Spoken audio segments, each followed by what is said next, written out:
Halo teman-teman, penikmat cerita novel. Kali ini saya akan melanjutkan kisah novel dari Menantu Terbengkalai Ternyata Seorang Miliarder. Buat kalian yang baru mampir di channel kecil ini, jangan lupa untuk dukung terus dengan cara klik tombol like dan subscribe-nya. Selamat membaca dan mendengarkan.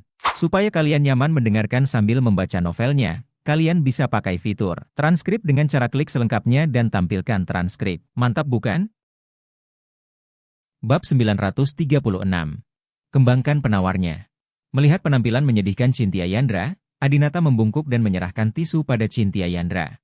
Cynthia Yandra berhenti sejenak sebelum mengambil tisu dan menyeka wajahnya dengan cepat. Cynthia Yandra adalah wanita yang sangat kuat. Biasanya, dia adalah presiden sebuah perusahaan terbuka, dan dia selalu tampil sebagai orang yang cakap, dingin, dan dewasa. Saya tidak pernah begitu lemah. Setelah mengetahui bahwa orang di depannya bukanlah ayahnya, Cynthia Yandra tidak lagi menangis seperti anak perempuan yang dirugikan dan dengan cepat menenangkan suasana hatinya. Cynthia Yandra memandang Adinata dan berkata, maaf, saya baru saja memukulmu." Adinata tersenyum, bagaimana dia bisa peduli dengan masalah ini. Adinata dengan jelas meramalkan bahwa Cynthia Yandra akan tertembak, namun gagal melindunginya sehingga menyebabkan Cynthia Yandra pada tahun 2022 masih koma. Hal ini membuat Adinata merasa bersalah sepanjang waktu, tapi dia merasa sangat senang ditampar oleh Cynthia Yandra yang masih hidup. Cynthia Yandra berkata, aku seharusnya tidak memukulmu. Jika bukan karena kamu kemarin, aku mungkin telah dirusak oleh anak buah Ganendra. Aku bahkan mungkin tidak hidup sekarang. Kamu menyelamatkanku, kamu adalah dermawanku." Adinata berkata dengan cepat, jangan katakan itu. Jangan salahkan saya karena menjadi orang tua mesum dan mengambil keuntungan dari Anda. Saya sudah sangat puas, tetapi saya tidak berani menjadi dermawan Tuan Yandra. Cynthia Yandra tersenyum, sebenarnya, saya dapat melihat bahwa Anda adalah seorang pria sejati, Tuan Brahma. Tadi malam, Anda memeluk saya dan tidur sepanjang malam. Sepanjang malam, tangan Anda sangat jujur dan Anda tidak mengambil kesempatan ini untuk menduduki saya. Murah. Ini cukup bukti karaktermu. Adinata benar-benar ingin memanfaatkanmu. Kamu terus memanggilku ayah. Bagaimana Adinata bisa melakukannya? Tuan Brahma, silakan duduk. Saya sudah lama memasak makan malam, jadi jangan sia-siakan. Ngomong-ngomong, bagaimana Anda menyelamatkan saya kemarin? Cynthia Yandra tidak lagi terlihat seperti gadis kecil. Dia melanjutkan sikap CEO wanitanya yang menyendiri dan duduk kembali di kursinya. Adinata kembali ke tempat duduknya dan menjawab, Tuan Yandra, panggil saja saya William. Kemarin, setelah gangster kecil itu menjatuhkan Anda, orang-orang Ganendra yang cakap bergegas masuk dan membunuh semua gangster pemberontak itu. Terpecahkan. Yang dimaksud Ganendra mengenai masalah ini adalah kita harus memperlakukannya seolah-olah hal itu tidak pernah terjadi. Lagi pula, ada pembunuhan yang terjadi. Jika masalah ini menyebar, maka akan menjadi masalah bagi semua orang. Lain kali kamu melihat semangka, perlakukan itu sebagai pertama kalinya dan jangan menyebutkannya lagi. Cynthia Yandra mengangguk hati-hati. Dia adalah presiden sebuah perusahaan tercatat. Jika dia terlibat dalam kasus pembunuhan, itu akan berdampak besar pada harga saham perusahaan. Cynthia Yandra kemudian bertanya, lalu bagaimana Anda tahu nama dermawan Ganendra? Juga, bagaimana Anda tahu bahwa Ganendra akan menyukai seseorang seperti Diana? Apakah kamu pernah bertemu Diana? Tahukah kamu seperti apa dia? Adinata tersenyum dan mengangguk. Dia sudah memikirkan jawaban atas pertanyaan-pertanyaan ini. Adinata berkata, karena aku naksir kamu dan mendekati kamu dengan terencana, tentu saja aku tahu bahwa kamu punya saudara perempuan yang berprofesi sebagai pramugari. Kakakmu punya video pendek dan aku mengikutinya di Douyin. Mengenai bagaimana aku mengetahui dermawan Ganendra dan tipe gadis seperti apa yang dia sukai, aku hanya bisa mengatakan bahwa aku benar-benar menemukan jawabannya. Ayah saya mengajari saya belajar fisiognomi sejak saya masih kecil. Setelah 30 tahun belajar, saya tidak berani mengatakan bahwa saya sempurna, tetapi saya telah mencapai beberapa keberhasilan.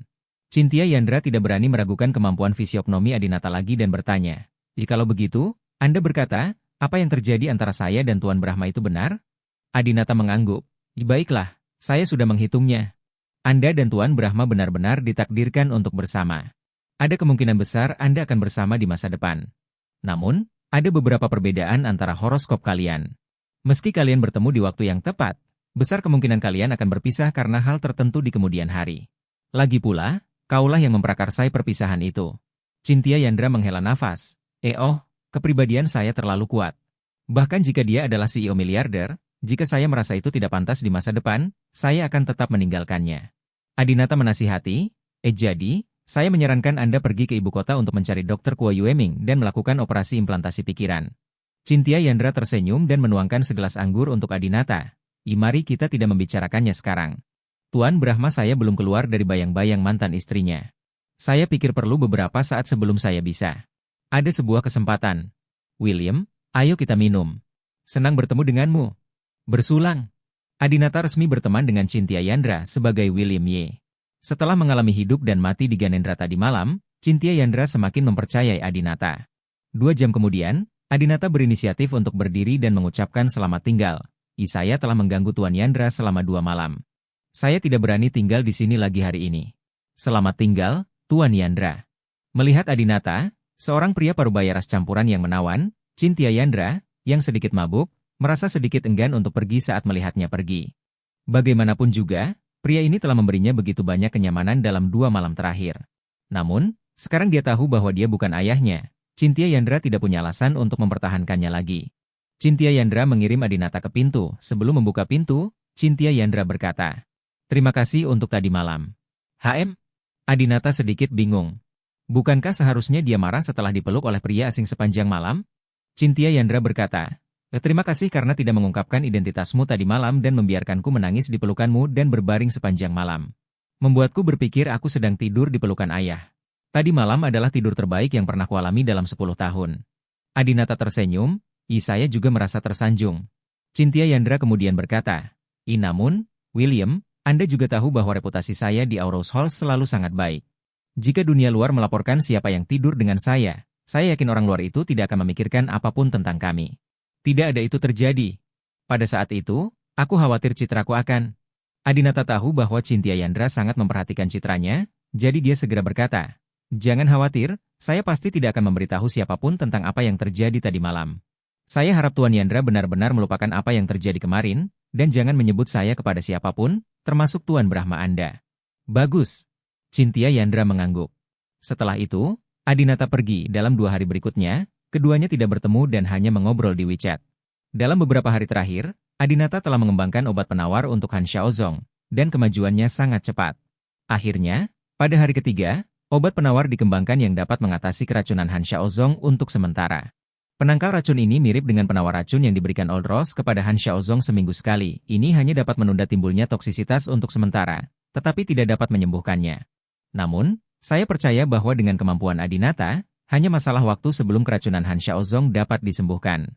Pada hari ini, Han Xiaozong juga sangat bahagia. Dia mengambil 2 tiket konser dan menyerahkannya kepada Adinata sambil berkata, "Adinata, sebagai ucapan terima kasih karena telah mengembangkan begitu banyak obat penawar untukku, yang cukup untuk aku makan selama beberapa bulan, sehingga aku tidak lagi harus dikendalikan oleh Old Rose, aku khusus membeli 2 tiket untuk konser tersebut. Malam ini, ayo kita pergi ke konser bersama dan bersantai, ya?" Adinata menunduk dan melihat bahwa itu adalah konser penyanyi. Bab 937. Nona Anastasia. Tanpa disadari, telah tiba saatnya penyanyi tersebut menggelar konser di Aurous Halls. Adinata tidak akan pernah melupakan hari ini 2 tahun lalu. Saat itu, Chakravad melamar Jelita di konser, dan Jelita menyetujuinya. Dalam beberapa detik sebelum dia setuju, Adinata ingin melangkah maju untuk menghentikannya, tetapi dia merasa sangat tidak nyaman. Saat itu, dia masih tenggelam dalam dunia emosional bersama Jelita dan tidak keluar. Setelah itu, Adinata pun naik ke atas panggung dan memainkan serta menyanyikan lagu, "1000 Alasan untuk Bersedih" sendiri. Kalau dipikir-pikir sekarang, saya merasa bodoh saat itu, tidak layak untuk wanita seperti Jelita. Namun, cinta terkadang begitu buta dan gigih. Orang yang sedang jatuh cinta memiliki suasana hati yang sangat berbeda dengan orang yang berada di luar dunia cinta. Hal yang paling disesalkan adalah wanita yang tidak kamu cintai, bukan wanita yang sudah bersamamu. Sekalipun wanita itu tidak cukup baik, cukup cantik atau cukup sempurna. Tapi hanya karena dia tidak bisa mendapatkannya, dia akan menambahkan poin di hatimu untuk membedakannya dari orang lain. Saat itu, Adinata telah bersama Jelita selama 3 tahun. Bagaimana dia bisa melepaskannya begitu saja? Adinata menggelengkan kepalanya dan berkata, "Ya, aku tidak akan pergi, kamu bisa pergi dan melihatnya sendiri." Melihat Adinata sambil berpikir, Han Xiaozong memperhatikan sesuatu. Sepertinya ada juga cerita tentangmu di konser. Adinata tidak melanjutkan pembicaraan tentang topik ini dan berkata, "Kita sudah berada di sini selama hampir seminggu, kan? Dalam 5 hari, kamu harus kembali ke masa lalu dan meminta penawarnya kepada Rostua. Meskipun aku sudah membuatkan obat penawar untukmu, kita tidak bisa memberitahu Rostua bahwa kita telah bekerja sama untuk saat ini, dan kita tidak bisa memberitahu dia bahwa aku telah mengembangkan obat penawar untukmu." Han Xiaozong tersenyum dan berkata, "Iya, itu juga maksudku." Dibandingkan dengan bermain trik dan mengakali satu sama lain, Rostua, seorang pria kulit putih, jelas bukan tandingan kami orang Cina. Jangan khawatir, aku akan pergi ke sana 2 hari lebih awal. Jika tidak terjadi apa-apa padamu selama periode ini, sebaiknya kita kembali ke masa lalu. Adinata menolak, saya tidak ingin kembali secepat ini. Cynthia Yandra belum bersama saya dan tidak dapat ditanamkan pikiran. Saya berencana pergi ke Tianhai untuk menemui istri saya yang lain, Anastasia. Anastasia mengurus Sisi sendirian. Ini sangat sulit. Saya ingin pergi ke sana dan melihat apa yang bisa saya lakukan untuknya dan Sisi. Meskipun Adinata datang bepergian kali ini untuk Cynthia Yandra tidak bersama Adinata sekarang, dan dia masih tidak mau menanamkan pikirannya. Saat ini, dibandingkan dengan Cynthia Yandra, istri Adinata yang lain, Anastasia, adalah yang lebih menyedihkan. Saat ini, Anastasia sedang berduaan dengan Sisi. Dia tahu dengan jelas bahwa Adinata adalah ayah kandung Sisi, tapi dia tidak bisa berinisiatif untuk menemukannya. Selain itu, para tetua keluarga sakti telah mendesak Anastasia untuk menikah, dan Sisi tidak bisa mendapatkan cinta ayahnya, ibu dan putrinya sendirian di Tianhai, yang sangat menyedihkan. Han Xiaozong juga menjadi bahagia setelah mendengar ini. Kalian, akhirnya kamu memiliki hati nurani. Kamu masih ingat muridku Anastasia? Dengan segala hormat, Cynthia Yandra dianiaya dalam hal ini. Mari kita kembali ke masa itu, mengetuk atau pingsan daging segar kecil berusia 18 tahun, dan menyelesaikannya secara langsung. Ini sangat penting bagi kami. Berbicara adalah hal yang sangat penting. Masalah sederhana. Cynthia Yandra sangat senang bisa bersamamu hampir sepanjang waktu. Tetapi muridku tercinta Anastasia berbeda. Dia telah menunggumu selama beberapa tahun dan menderita bersama anak-anaknya sendirian selama beberapa tahun. Meskipun dia tidak mengalami kejahatan serius atau diintimidasi, menurutku dia pantas mendapatkan perhatian dan perhatian lebih darimu. Kamu adalah satu-satunya pria dalam hidup ini. Jika Ganendra adalah pendukung Diana Yandra, maka Han Xiaozong adalah pendukung Anastasia. Karena sebelumnya, ketika Han Xiaozong memenjarakan Anastasia, dia mengajarinya cara mengendalikan orang dari jarak jauh, dan Anastasia dianggap sebagai muridnya. Selain itu, kebangsawanan Anastasia selalu menjadi sesuatu yang Han Xiaozong tidak berani hujat, dan dia sangat menghormati Anastasia. Adinata berkata dengan dingin, kamu tidak perlu khawatir tentang istri mana yang paling aku perlakukan. Adinata tinggal di sini untuk waktu yang lama dan kemudian berangkat ke Tianhai. Saat ini, Anastasia dan Sisi seharusnya berada di Cafe Sichen, kan? Adinata berkendara ke Tianhai. Adinata tidak mengingat dengan jelas lokasi Cafe Sichen, jadi dia mencarinya menggunakan navigasi di ponselnya. Namun, ketika saya membuka peta Gaode dan mencari Sichen Cafe, tidak ada informasi yang muncul. Aneh. Apakah Anastasia belum membangun Cafe Sichen? Hal ini mungkin terjadi, karena Adinata pertama kali datang ke Sichen Cafe setelah bersama Cynthia Yandra, yang pasti terjadi beberapa bulan kemudian. Selain itu, Adinata ingat ketika dia pertama kali masuk, dia menemukan bahwa kafe itu baru saja didekorasi. Adinata menggunakan kekuatan para dewa. Dia memiliki kekuatan mental yang berbeda dari orang biasa. Dia tidak hanya bisa memprediksi masa depan, tetapi juga mencari kenangan yang tersimpan di otaknya. Begitu dia menutup matanya, Adinata menemukan jawabannya, nomor 2533 Longyun Avenue. Adinata mengemudikan mobil dan pergi ke tempat ini. Ketika saya datang ke sini, saya menemukan bahwa Sichen Cafe ada, tetapi sepertinya papan namanya baru saja selesai dibangun. Ada juga beberapa alat dekorasi yang digunakan para pekerja di depan pintu. Sepertinya Sichen Cafe belum buka, dan Adinata tidak berpura-pura menjadi pelanggan untuk mendekati mereka, jadi dia harus memarkir mobilnya di pinggir jalan dan mengawasi dari kejauhan. Segera, pada jam 5 sore, para pekerja sudah pergi. Namun hingga saat ini, Anastasia dan Sisi belum terlihat. Aneh. Anastasia sedang mendekorasi toko dan mendapatkan nomor rumahnya, tapi dia tidak datang untuk menontonnya sendiri. Tiba-tiba, sebuah mobil sport Lamborghini berwarna merah seharga lebih dari 20 juta melaju dari jarak jauh dengan kecepatan yang sangat tinggi. Deru mobil sport, ditambah dengan atap konvertible dan speaker yang menyala, mendengarkan musik elektronik dengan bass yang deras, membuat perjalanan menjadi sangat mewah. Khususnya, ketika ia memarkir mobilnya, ia justru menggunakan ekor yang melayang dan berbelok dalam lingkaran yang sangat curam sebelum parkir di tempat parkir di pinggir jalan. Yang jelas bisa langsung berhenti begitu mencondongkan tubuh ke pinggir jalan, harus ngedrift biar kelihatan keren. Generasi kedua kaya bodoh dari Tianhai yang mana ini? Dia bukan teman Yu Zhe-Ains, kan? Dia sangat tidak memenuhi syarat. Adinata tidak bisa menahan diri untuk tidak mengutuk sambil duduk di dalam mobil. Tentu saja, dia membenci perilaku sombong seperti ini. Seberapa hebatnya Anda mengendarai mobil sport senilai lebih dari 20 juta yuan? Entah seberapa tinggi langitnya, orang-orang kaya generasi kedua ini tidak tahu tentang keberadaan keluarga rahasia. Dibandingkan dengan keturunan keluarga tersembunyi, mereka bukanlah apa-apa. Yang membuat Adinata semakin marah adalah disinilah Anastasia dan Sisi akan tinggal mulai sekarang. Adinata akan sangat tidak senang jika orang idiot seperti ini yang mengemudi sangat cepat dan melayang secara acak datang mengganggu mereka. Jadi, Adinata melihat melalui kaca spion untuk melihat siapa yang keluar dari mobil. Jika perlu, Adinata akan memperingatkan mereka dan mencegah mereka datang ke jalan ini lagi. Saya melihat seorang pria tampan berkacamata keluar dari kursi pengemudi mobil sport Lamborghini berwarna merah. Seorang wanita cantik keluar dari kursi penumpang, juga mengenakan kacamata hitam, dengan sosok yang sangat baik, penampilan yang sedikit dewasa dan temperamen ratu. Wanita ini bukanlah seorang gadis cantik berusia 20-an, melainkan seorang wanita yang sangat menawan berusia 30-an. Dia mengenakan merek-merek terkenal, dan dia terlihat sangat kaya, seperti wanita kaya yang menikah dengan keluarga kaya. Aneh, kenapa wanita ini terlihat begitu familiar bagiku?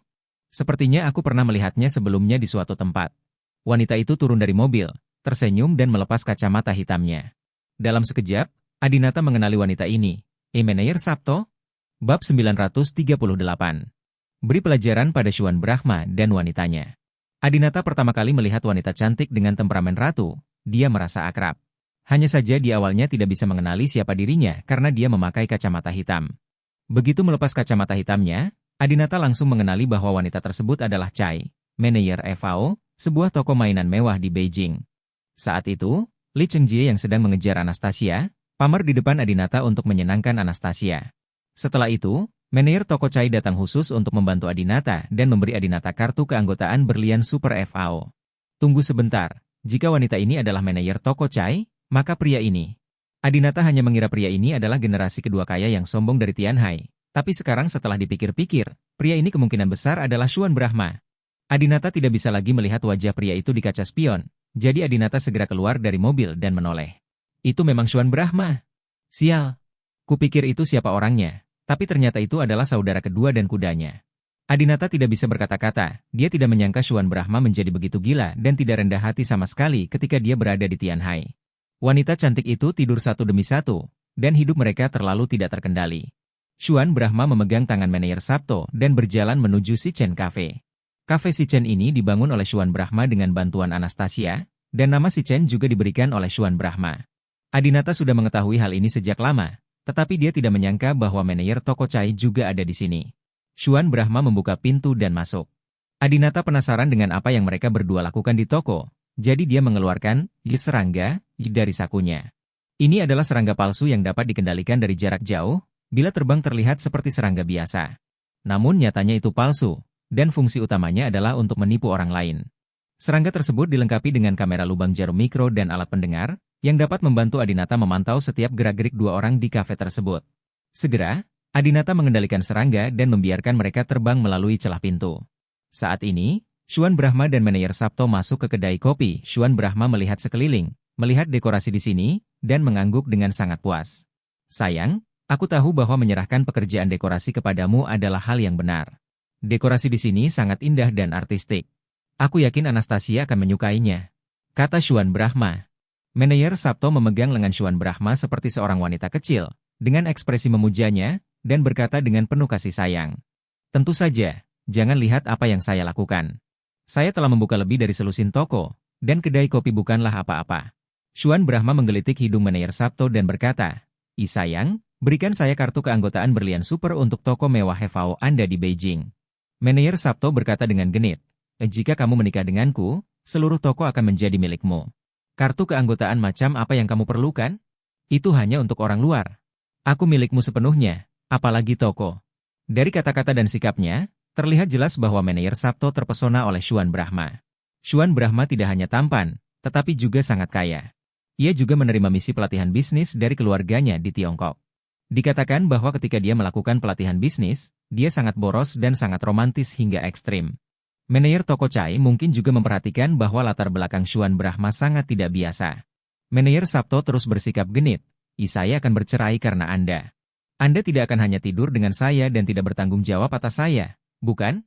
Adinata ada di dalam mobil, melihat gambar dan suara yang berasal dari sistem pemantauan serangga, dan tidak bisa menahan senyum dan menyalakan rokok. Wanita ini, saat terakhir kali kita melihatnya, seperti seorang ratu di hadapan kita. Aku tidak menyangka dia akan begitu melekat pada kakak keduaku. Adinata menghela nafas dengan emosi. Faktanya, Wanita manapun yang berpenampilan dingin atau mulia akan menjadi sangat berbeda ketika bertemu pria yang bisa menaklukkan mereka. Bahkan lebih kuat dari rata-rata orang.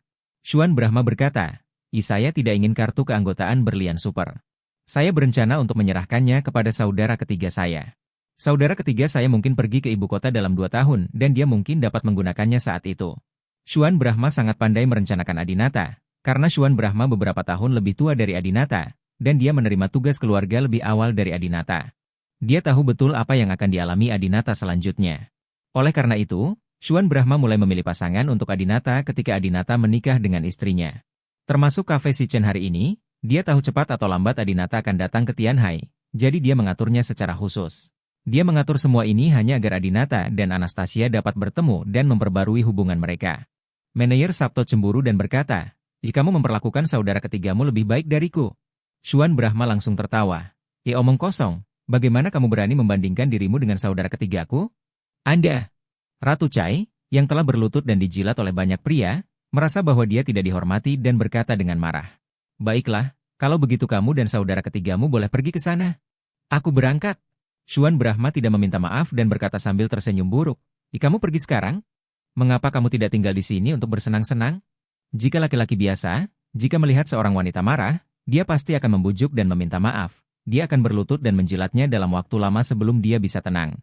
Namun, orang-orang seperti Xuan Brahma, yang memiliki latar belakang jauh lebih hebat daripada pihak lain, tidak mau repot-repot melakukan ini. Karena dia tahu bahwa dia ditakdirkan untuk memiliki wanita ini. Manajer Sabto juga orang yang cerdas, dia tidak akan marah karena masalah ini. Dia harus menangkap seorang pria muda dengan latar belakang yang kuat seperti Xuan Brahma. Kemudian, Manajer Sabto juga tertawa dan menepuk Xuan Brahma dengan lembut. Kamu menyebalkan dan jahat, Xuan Brahma. Jika kamu ingin aku memberikan kartu keanggotaan berlian super kepada saudara ketigamu untuk toko kami, kamu harus membuatku bahagia hari ini. Xuan Brahma memeluk Manajer Sabto dan berkata sambil tersenyum, ayolah sayang, kapan aku pernah mengecewakanmu? Xuan Brahma diam-diam meminum pil sementara Manajer Sabto berbalik. Sial, kakak kedua benar-benar pecundang, dan dia masih minum obat. Memalukan sekali. Adinata terdiam saat melihat ini. Namun, melihat mereka berdua benar-benar akan menampilkan erotika live di sini, Adinata juga sangat malu. Kalian berdua jalang, kenapa kalian tidak pergi ke hotel kalau ingin bahagia? Bukannya kalian tidak punya uang untuk membeli kamar? Kalian harus menginap di toko istriku. Toko istriku belum buka, jadi aku tidak bisa membiarkanmu mengotorinya. Dalam hati Adinata, Anastasia adalah wanita yang sempurna dan suci. Adinata tidak mengizinkan siapapun melakukan hal seperti itu di toko Anastasia. Kakak keduanya juga tidak bisa. Selain itu, Adinata sudah lama tidak menyukai perilaku populer Xuan Brahma, jadi dia harus diberi pelajaran. Jadi, dia mengendalikan serangga untuk menyengat Xuan Brahma dan Manajer Sabto. Kelihatannya seperti sengatan, tapi sebenarnya itu adalah listrik. Brengsek! Xuan Brahma tiba-tiba berteriak. Manajer Sabto memegang meja, berbalik, dan bertanya, ada apa? Xuan Brahma melihat sekeliling, ada serangga. Manajer Sabto berkata tanpa berkata-kata, seekor serangga? Ada apa ini? Kamu, seorang pria dewasa, masih takut dengan serangga? Saat Manajer Sabto sedang berbicara, Adinata mengendalikan serangga itu dan terbang langsung ke mulut Manajer Sabto. Bab 939. Anastasia 2 tahun lalu. Awalnya, Manajer toko Chai telah membantu Adinata di ibu kota, dan Adinata selalu bersimpati padanya, jadi dia tidak ingin melakukan apapun padanya. Oleh karena itu, pada awalnya, Adinata mengendalikan serangga tersebut untuk menyetrum Xuan Brahma, yang dapat dianggap sebagai pelajaran bagi playboy ini. Tanpa diduga, setelah menghentikan Xuan Brahma, Manajer toko Chai mendesak Xuan Brahma lagi. Ratu Chai ini sangat pemalu di toko orang lain. Adinata merasa tidak nyaman, jadi dia menggodanya. Manajer Sabto merasakan serangga terbang ke mulutnya dan muntah dengan cepat. Muntah? Xuan Brahma dengan cepat bertanya, ada apa? Manajer Sabto terus mengorek bagian dalam mulutnya dengan tangannya. Serangga terbang ke mulut saya dan saya tidak bisa muntah. Saya harus pergi ke rumah sakit. Saya sakit sekali. Xuan Brahma juga kehilangan minat pada keintiman. Oke, aku akan membawamu ke rumah sakit. Mereka berdua keluar dari kedai kopi dengan cepat. Mereka bahkan tidak mengunci pintunya. Mereka hanya membawanya. Setelah keduanya pergi, Adinata berjalan sendirian ke kedai kopi yang familiar ini. Setelah berjalan masuk, Adinata langsung teringat kejadian saat pertama kali datang ke sini. Hari itu adalah sore yang cerah.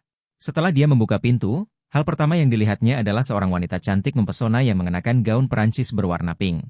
Pertama kali dia bertemu Anastasia, Adinata benar-benar takjub.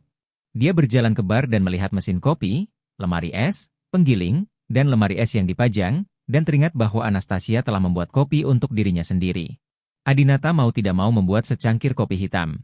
Setelah itu, Adinata memegang cangkir dan duduk di kursi dekat jendela. Dia melihat lalu lintas di luar dan berpikir. Anastasia seharusnya menghabiskan sebagian besar waktunya sepertiku sekarang. Duduk di depan jendela, minum secangkir kopi di kafe, menungguku tiba, kan? Memikirkan hal ini dan merasakan apa yang dialami Anastasia di masa lalu, Adinata merasakan sakit hidung dan merasa sangat kasihan pada Anastasia. Dia telah menungguku selama beberapa tahun terakhir. Untungnya, pada akhirnya aku tidak mengecewakannya dan berakhir bersamanya. Namun, memikirkan bahwa Adinata telah menjaga Cynthia Yandra selama lebih dari sebulan dan mengabaikan Anastasia, Adinata merasa sedikit malu. Adinata hanya peduli pada Cynthia Yandra yang hilang, dan sama sekali tidak menyayangi Anastasia yang masih di depannya. Anastasia, aku minta maaf. Lain kali aku kembali ke masa lalu, aku akan menebusnya padamu. Adinata berpikir seperti ini. Hari sudah larut. Dia tidak tahu sudah berapa lama. Tiba-tiba, ada langkah kaki di luar pintu. Seseorang datang. Adinata menyadari bahwa seseorang akan datang, dan segera berdiri dari tempat duduknya dengan cangkir di tangan, lalu bersembunyi di kamar di dalam. Segera, Adinata mendengar suara Syuan Brahma dan seorang wanita lagi. Sial, kakak kedua, pria ini, tidak mau kembali setelah menemui dokter wanita itu? Aku benar-benar tidak bisa berkata-kata. Kamu tidak bisa pergi ke hotel untuk melakukannya. Kamu harus tinggal di sini bersama istriku. Adinata mengira Syuan Brahma dan Meneyer Sabto yang datang. Namun, dia tiba-tiba mendengar suara Anastasia. Sisi, jangan lari-lari. Sisi. Itu Anastasia dan Sisi. Adinata segera menjulurkan kepalanya dan melihat keluar. Tentu saja, itu adalah Syuan Brahma, Anastasia, dan Sisi. Saat ini, Sisi baru berusia 3 tahun. Jauh lebih muda dibandingkan saat Adinata pertama kali bertemu dengannya. Wajah Sisi memerah dan dia berlari dengan penuh semangat sejak tiba di kedai kopi. Syuan Brahma berlari ke depan. Tidak apa-apa. Aku akan bermain dengannya sebentar. Syuan Brahma menggendong Sisi dan bermain di sofa sebentar. Terlihat jelas bahwa hubungan keduanya baik. Setelah bermain beberapa saat, Sisi sedikit lelah dan berbaring di sofa lalu tertidur. Saat ini, Syuan Brahma dan Anastasia datang ke bar, dan Anastasia secara pribadi menyeduh kopi untuk mereka.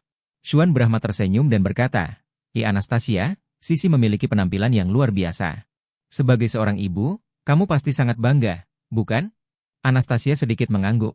Iya, Sisi memang sangat cantik. Setiap orang yang bertemu dengannya akan memujinya. Saya harap ini tidak menjadi beban baginya di masa depan. Demikian pula, dari masa kanak-kanak hingga dewasa, Anastasia tahu bahwa menjadi cantik juga membuat stres. Syuan Brahma tersenyum dan berkata, saya telah melakukan penelitian tentang pewarisan penampilan. Sebagian besar penampilan anak perempuan diwarisi dari ayah mereka. Sisi bisa sangat tampan, berkat gen saudara laki-laki saya. Hei, bagaimana? Bukankah pria yang kutemukan untukmu itu baik? Setelah Adinata mendengar ini, meskipun dia bersembunyi di kegelapan, dia masih merasa malu dan bahkan malu. Hari itu di Suriah, hubungan antara Adinata dan Anastasia sama sekali tidak bersifat sukarela. Syuan Brahma, pelakunya, sebenarnya berani menyodok bekas luka orang. Ekspresi Anastasia berubah seperti yang diharapkan. Tolong jangan sebutkan masalah itu lagi. Jika kamu tidak banyak membantuku dan Sisi, aku akan membencimu selamanya. Syuan Brahma masih terlihat bohemian dan berkata sambil tersenyum, Inonasu, kamu tidak melihat cukup jauh sekarang. Itu sebabnya kamu menyalahkanku. Aku juga bersusah payah mencari menantu yang baik untukmu. Kakak ketigaku adalah yang terbaik di antara kami dan yang memiliki peluang terbaik untuk mewarisi bisnis keluarga. Kamu adalah wanita saudara ketigaku, maka kamu akan menjadi wanita yang akan membuat banyak wanita iri, cemburu, dan penuh kebencian. Alasan mengapa Syuan Brahma mengatur agar Adinata dan Anastasia punya cerita adalah karena dia telah melihat bahwa kakak tertua mereka Tian Brahma bukanlah orang baik. Suatu hari nanti, Tian Brahma mungkin berurusan dengan Adinata atau bahkan Syuan Brahma. Jika Adinata memiliki jaringan perlindungan keluarga sakti, maka Adinata setidaknya akan memiliki satu lapisan perlindungan lagi. Lupakan saja, jangan bicarakan ini lagi. Kata Syuan Brahma, mengeluarkan sebuah kotak kecil dari sakunya dan menyerahkannya kepada Anastasia. Ini dia? Anastasia bertanya. Syuan Brahma berkata, ini adalah kunci Villa Sheshan. Saya tidak mau. Anastasia segera menolak, berpikir bahwa ini adalah hadiah yang khusus diberikan kepadanya oleh Syuan Brahma untuk menebusnya. Syuan Brahma tersenyum, saya tahu bahwa keluarga sakti Anda di ibu kota kaya dan tidak kekurangan rumah ini. Rumah ini bukan untuk Anda, ini untuk saudara ketiga saya. Saya memperkirakan dia akan segera datang ke Tianhai. Ketika dia datang, saya akan meminta butler Leon untuk memberitahunya bahwa ada satu set kunci Villa Sheshan dan menaruhnya di sini. Kamu bisa menyerahkan kuncinya kepadaku ketika waktunya tiba. Setelah mendengar ini, Anastasia dengan hati-hati menyimpan kotak itu dan berkata, oh. Xuan Brahma tersenyum dan berkata, Inonasu, sepertinya Anda juga ingin melihat saudara laki-laki ketiga saya. Benar. Lagi pula, Anda telah menunggu selama 3 tahun. Jangan khawatir, Anda bisa menjadi menantu perempuan dari keluarga Kuye. Jika kamu menunggu selama 3 tahun, kamu tidak perlu menunggu selama 3 tahun. Sungguh rugi. Xuan Brahma segera pergi dari sini, Anastasia membersihkan dan merapikan di sini selama lebih dari 1 jam, dan segera pergi bersama Sisi. Keesokan paginya, Anastasia datang ke sini lagi, dan si Chen Cafe secara resmi memulai operasi uji cobanya. Karena Anastasia membuka toko hanya untuk menunggu Adinata, harga minuman di toko tersebut 23 kali lebih mahal dibandingkan toko lain di jalan ini. Setelah pelanggan mengetahui bahwa toko ini sangat mahal, mereka berhenti datang. Banyak pelanggan yang datang untuk melihat harganya dan langsung pergi. Toko itu sepi, tapi inilah hasil yang diinginkan Anastasia. Dia tidak suka kebisingan. Keluarga Sakti tidak peduli dengan ratusan juta dolar, apalagi membuka kedai kopi untuk menghasilkan uang. Dia hanya ingin menjalani kehidupan yang tenang bersama putrinya di suatu tempat yang jauh dari ibu kota. Tiba-tiba, pintu kaca dibuka, dan seorang wanita yang sangat anggun seusia Anastasia masuk dengan 2 anak, laki-laki dan perempuan. Teman sekelas lama, sudah lama tidak bertemu. Bab 940. Apakah kamu tidak punya ayah? Anastasia dalam keadaan linglung di dekat jendela, dan sedikit terkejut saat melihat wanita yang berkunjung itu. Fadiyuyan? Anastasia mengenal wanita yang datang ke sini. Dia adalah teman sekelas SMP Anastasia dan kakak perempuan yang 1 tahun lebih tua darinya. Karena mereka semua berada di kalangan kelas atas di ibu kota, meskipun mereka tidak berada di kelas yang sama, mudah bagi setiap orang untuk menemukan kontak satu sama lain. Ketahui siapa pihak lainnya dan keluarga besar mana yang dimiliki pihak tersebut. Saat duduk di bangku SMP, keluarga Fadiyuyan tidak kalah dengan keluarga Sakti Muking, namun belakangan keluarga Fad mendapat masalah dan mengalami kerugian yang besar. Setelah keluarga Fad jujur, mereka datang ke Tianhai untuk bergabung dengan kerabat mereka. Sejak saat itu, Fadiyuyan dipindahkan dari ibu kota ke Tianhai. Ngomong-ngomong, Fadiyuyan juga merupakan tokoh terkenal di sekolah saat itu, dan pernah dianggap sebagai putri Beijing, pilihan pertama. Ketika dia masih remaja, sudah terlihat jelas bahwa dia cantik, sangat lembut. Fitur wajahnya juga sangat mirip dengan bintang besar, dan dia memiliki aura yang sangat kuat. Meskipun Fadiyuyan dan Anastasia sesekali melakukan kontak selama bertahun-tahun dan merupakan teman sekelas lama, mereka belum pernah menjalin hubungan baik sebelumnya. Anastasia dan Fadiyuyan diperlakukan seperti teman sekelas. Fadiyuyan tersenyum, berjalan ke depan sambil memegang tangan kedua anaknya, dan berkata, Anastasia, selamat telah membuka toko. Saya membawa kedua anak saya ke sini untuk mendukung Anda. Mengapa hari ini dibuka dan tidak ada seorang pun di toko? Apakah kamu ingin aku memanggil beberapa saudari lagi? Anastasia melangkah maju dan berkata, tidak, terima kasih. Saya menaikkan harga unit sangat tinggi secara khusus karena saya tidak ingin terlalu banyak orang. Ngomong-ngomong, bagaimana kamu tahu aku membuka toko di sini? Fadiyuyan menepuk-nepuk kepala kecil kedua anak itu. Kedua anak itu, laki-laki berumur sekitar 5 tahun dan perempuan berumur sekitar 4 tahun. Mereka berdua dengan patuh memanggil Anastasia, Bibi. Halo. Anastasia juga tersenyum dan mengangguk pada mereka. Setelah itu, Fadiyuyan berkata sambil tersenyum, ini adalah Tianhai, tempat saya tinggal selama lebih dari 10 tahun, dan Anda sepertinya sudah lupa apa yang dilakukan suami saya. Anastasia tersenyum dan berkata, saya baru saja datang ke Tianhai untuk membuka kedai kopi biasa, tetapi saya tidak menyangka bahwa saya akan menjadi sasaran MSS. Apakah ini terlalu membuang-buang sumber daya nasional? Atau apakah Anda sengaja mengincar keluarga sakti kita? MSS adalah singkatan bahasa Inggris dari Ministry of Security, setara dengan CIA di Amerika Serikat. Bertanggung jawab terutama atas urusan keamanan dalam negeri, serta menyelidiki intelijen terhadap berbagai individu dan organisasi, terutama yang menargetkan personel asing. Tianhai adalah tempat dengan jumlah orang asing terbanyak di kota-kota Tiongkok, sehingga kantor pusat MSS terletak di Tianhai. Suami Fadiyuyan memegang posisi yang sangat penting di MSS dan tidak boleh dianggap remeh. Namun, karena sifat khusus Kementerian Keamanan, Tiongkok belum membuat situs web resmi untuk struktur ini atau menerbitkan daftar posisi kader apapun. Jika Anastasia tidak berasal dari latar belakang seperti keluarga sakti, mustahil orang luar mengetahui pekerjaan suami Fadiyuyan. Fadiyuyan tersenyum dan berkata, bagaimana mungkin? Kamu membuat keributan. Sayang, suamiku tidak mengincarmu. Dia hanya menyelidiki pria tampan bernama Ye yang mengendarai Lamborghini. Kamu bertemu dengannya kemarin. Anastasia berkata dengan serius, maaf, saya tidak mengenalnya. Jika Anda datang bertanya kepada saya tentang dia, saya khawatir saya tidak dapat membantu Anda. Anastasia benar-benar tidak mengetahui identitas dan detail Xuan Brahma. Apalagi hubungan keduanya sangat rumit, dan dia tidak ingin orang luar mengetahuinya. Fa Yuyan berkata, kamu salah paham, aku di sini bukan untuknya, aku di sini untukmu. Aku tidak takut kamu dan Sisi akan bosan, jadi aku secara khusus memanggil dua lelaki kecil dari keluarga kita ini untuk menemanimu, mari kita bersenang-senang di rumah. Pergi dan bermainlah dengan Sisi. Kedua anak itu segera datang ke Sisi. Sisi relatif pemalu. Ketika melihat mereka, dia masih pemalu dan tidak tahu bagaimana bergaul dengan mereka. Untunglah anak berusia 5 tahun itu lebih proaktif, ia mengeluarkan model Iron Man dari tas yang dibawanya dan bertanya, apakah kamu kenal Marvel? Pernahkah kamu melihat Iron Man? Sisi dengan cepat menjawab, saya sudah melihatnya. Ibu saya mengajak saya ke bioskop untuk menontonnya. Saya telah menonton Iron Man bagian pertama, kedua dan ketiga. Anak laki-laki itu berinisiatif menyerahkan model Iron Man kepada Sisi. Jikalau begitu saya akan memberikan Iron Man ini kepada Anda. Sisi berkata, saya juga punya. Ibu dan paman saya membelikan saya banyak Iron Man. Benarkah? Bisakah kita melihatnya? Seorang gadis kecil seumuran dengan Sisi juga berbicara. Oke, kata Sisi. Melihat ketiga anak itu rukun dengan cepat, Anastasia juga tersenyum. Meski menyukai satu orang, ia berharap putrinya bisa memiliki lebih banyak teman. Bagaimanapun juga, karakter Anastasia, seorang dewasa, berbeda dengan karakter seorang gadis kecil, dan mereka tidak berada di saluran yang sama.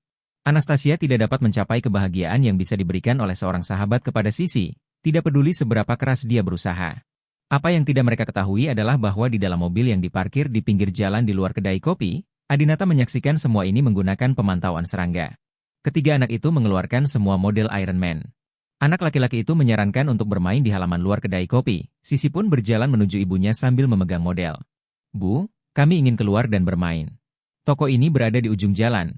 Terdapat halaman rumput kosong di sebelah utara, jauh dari pinggir jalan dan tidak ada bahaya. Anastasia berkata, tidak, ayo bermain di toko. Fa Yuyan berkata, biarkan mereka keluar bermain sebentar. Kita akan menonton dari jendela.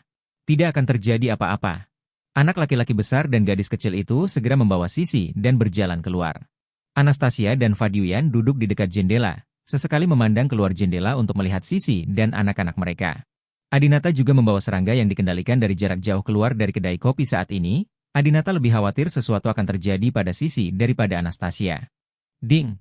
Fa Yuyan tiba-tiba menerima pesan WeChat di ponselnya. Fa Yuyan membukanya dan melihatnya. Isinya adalah, Saudari Yuyan, apakah kamu sudah bertemu Anastasia? Jangan lupa perkenalkan aku padanya. Ketika masalah ini selesai, aku akan berterima kasih padamu dan saudara Adinatak. Fa Yuyan melihat sekali dan menutup telepon tanpa menjawab. Dia datang ke sini kali ini sebenarnya untuk membantu seseorang, rekan suaminya di MSS. Dia memiliki latar belakang keluarga yang baik dan sangat terobsesi dengan Anastasia dan ingin menikahinya. Namun, Anastasia adalah orang yang cuek dan tidak punya ide untuk mencari pria. Mengingat hubungan antara Fa Yuyan dan Anastasia, mustahil baginya untuk memperkenalkan seseorang kepadanya secara langsung. Sebelum datang, Fa Yuyan sudah memikirkan cara membuka topik ini. Fa Yuyan minum kopi dan memandang keluar jendela dengan senyum nakal pada ketiga anak yang bermain bersama. Ketiga anak tersebut semuanya menyukai Iron Man dan memamerkan banyak model Iron Man dengan berbagai jenis dan ukuran di rumah mereka. Tiba-tiba, anak laki-laki besar itu bertanya kepada Sisi, mengapa mainan Iron Man-mu diberikan oleh ibumu dan pamanmu? Bukankah ayahmu memberikannya kepadamu? Gadis kecil itu bertanya langsung, apakah kamu tidak punya ayah?